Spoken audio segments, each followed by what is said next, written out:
Hello കൂട്ടുകാരെ, എന്നല്ലേ ഞാൻ എപ്പോഴും തുടങ്ങാറ്. ഇന്ന് ഞാൻ ആദ്യമേ പറയാം, ഈ വീഡിയോയുടെ അവസാനം കണ്ടിട്ട് ആരും എന്നെ തെറി പറയാൻ നിൽക്കരുത് കേട്ടോ.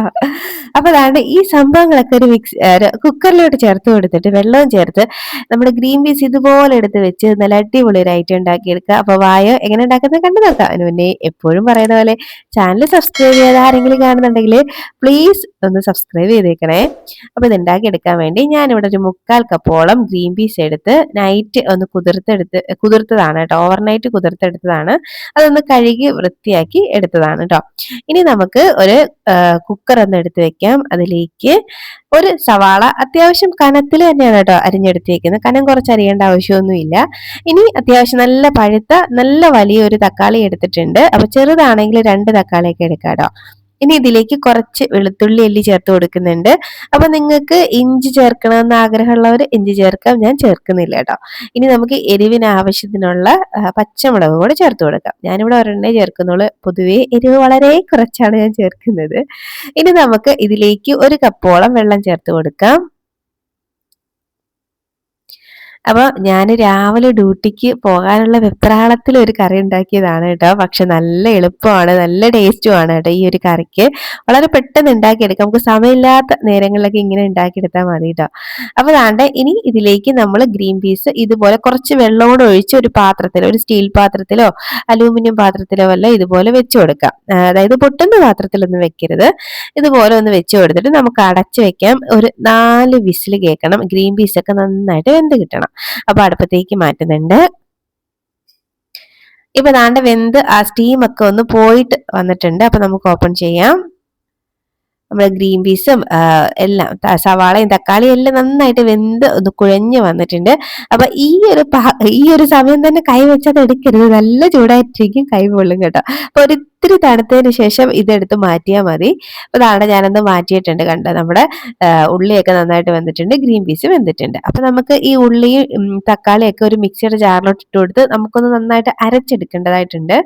അപ്പൊ ഞാൻ ഒരു മിക്സിയുടെ ജാർ എടുത്ത് വെച്ചിട്ട് ഇത് അങ്ങോട്ട് ചേർത്ത് കൊടുക്കുന്നുണ്ട്. അപ്പൊ ആ വെള്ളത്തോട് കൂടി തന്നെയാണ് കേട്ടോ ഞാനത് എടുക്കുന്നത്. വേണമെങ്കിൽ നിങ്ങൾക്ക് വെള്ളം കളഞ്ഞിട്ട് അരച്ചെടുക്കാവുന്നതേ ഉള്ളൂ.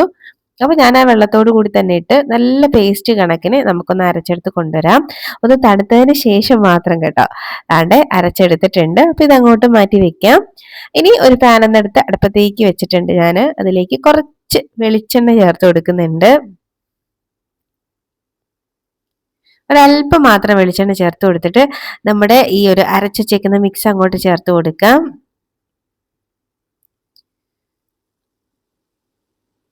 ആരും പേടിക്കരുത്, ചെറുതായിട്ടൊരു ഭൂകമ്പം എന്നൊക്കെ പറയാം.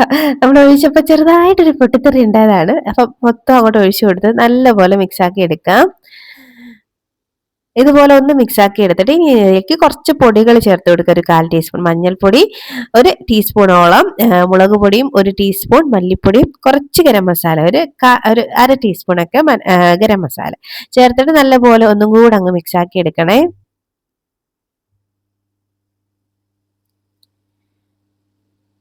അതാണ്ട് ഞാനൊന്ന് മിക്സ് ആക്കി എടുത്തിട്ടുണ്ട്. ഇതുപോലെ മിക്സ് ആക്കി എടുത്തിട്ടുണ്ട്. ഇനി നമുക്ക് ഇതിലേക്ക് ആ ഗ്രീൻ പീസ് അങ്ങോട്ട് ചേർത്ത് കൊടുക്കാം. വെള്ളത്തോട് കൂടി തന്നെയാണ് കേട്ടോ ചേർത്ത് കൊടുക്കുന്നത്. അപ്പം ഇപ്പൊ നോക്കിയപ്പോ ഒരല്പം വെള്ളം കൂടിയോ എന്നൊരു സംശയം ഇല്ലാതില്ല.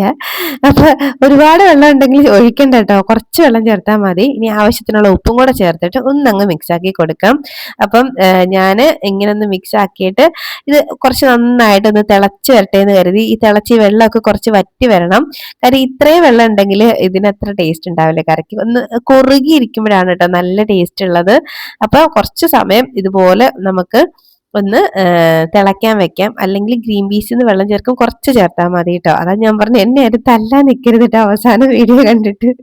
അപ്പൊ തിളച്ച് വന്നപ്പോ കുറച്ച് വെള്ളം വറ്റിയിട്ടുണ്ട് കേട്ടോ, ഇതുപോലെ വറ്റി വന്നിട്ടുണ്ട്. അപ്പൊ ഇനി എനിക്ക് ഒരുപാട് വറ്റിക്കാൻ സമയമില്ലാത്തത് കൊണ്ട് ഡ്യൂട്ടിക്ക് പോകാൻ ഇപ്പം തന്നെ സമയം അതിക്രമിച്ചിരിക്കുന്നു. അതുകൊണ്ട് ഞാൻ ഫ്ലെയിം ഓഫ് ആക്കുകയാണ്. അപ്പൊ ഇത്രയേ ഉള്ള എന്റെ കറി. അടിപൊളി ടേസ്റ്റ് ആയിട്ടുള്ള ഒരു ഗ്രീൻ പീസ് കറിയാണ്. കുറച്ചും കൂടെ കുറുക്കി എടുത്താൽ മതി കേട്ടോ നിങ്ങൾ. നല്ല ടേസ്റ്റി ആയിട്ടുള്ള ഒരു ഗ്രീൻ പീസ് കറിയാണ് കേട്ടോ. നമുക്ക് രാവിലെ ദോശേന്റെ കൂടെയോ അല്ലെങ്കിൽ ചപ്പാത്തിന്റെ കൂടെ ഒക്കെ കഴിക്കാൻ പറ്റിയ അടിപൊളി ഒരു ഗ്രീൻ പീസ് കറിയാണ്. അപ്പം കുറച്ചും കൂടെ വെള്ളം കുറച്ച് ചെയ്യാൻ ശ്രമിച്ചാൽ മതി കേട്ടോ. അപ്പൊ വീഡിയോ ഇഷ്ടമാവണേ ലൈക്ക് ചെയ്യാൻ മറക്കല്ലേ. ഇനിയൊരു റെസിപ്പിയുമായിട്ട് വീണ്ടും കാണാടോ. അതുവരേക്കും ബൈ.